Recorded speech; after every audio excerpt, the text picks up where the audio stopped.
Gbajúmọ̀ òṣèré tíátà apanilẹ́rìn ilẹ̀ wa ni Sanyeri Ọláníyì Àfọ̀njá, ẹni tó pèèyàn mọ̀ sí Sanyeri. Ó mà ti sọ̀rọ̀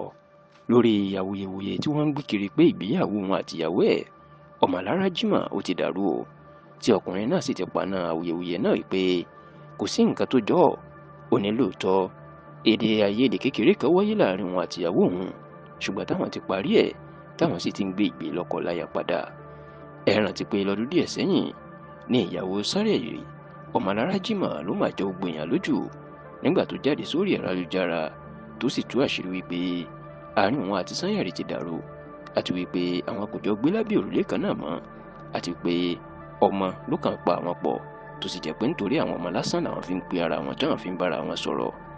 Látìgbà tí awuyewuye náà ti bẹ́ síta, ìlọ̀pọ̀ èèyàn ti ń wòye pé ìgbéyàwó Sanyeri náà ti forí ṣánpọ̀n, tó sì jẹ́ pé Sanyeri kì í sọ̀rọ̀ lórí ọ̀rọ̀ náà. Ṣùgbọ́n nínú ọ̀sẹ̀ tó kọjá ẹ̀ ní Sanyeri má sọ̀rọ̀ fún ìgbà àkọ́kọ́ nígbà tó ń ṣe ìfọ̀rọ̀wérọ̀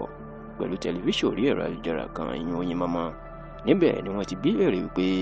ṣé lóòótọ́ láàrin wọn àtìyàwó ẹ̀ Ọmọlára Jimoh ti dàrú, ṣùgbọ́n tí Sanyeri fèsì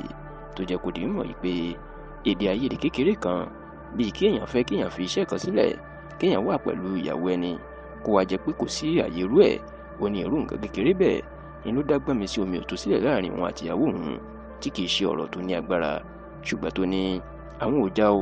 àwọn kò sì kọ ara wọn sílẹ̀. Ó láwọn ti ń bá kádàrá àwọn lọ, ìgbéyàwó àwọn kò dàrú rárá,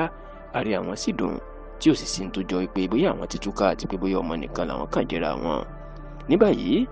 Ọláníyì Àfọ̀njá, gbajúgbajà òṣèré tíátà ilẹ̀ Yorùbá tí gbogbo èèyàn tí wọ́n mọ̀ sí Sanyeri,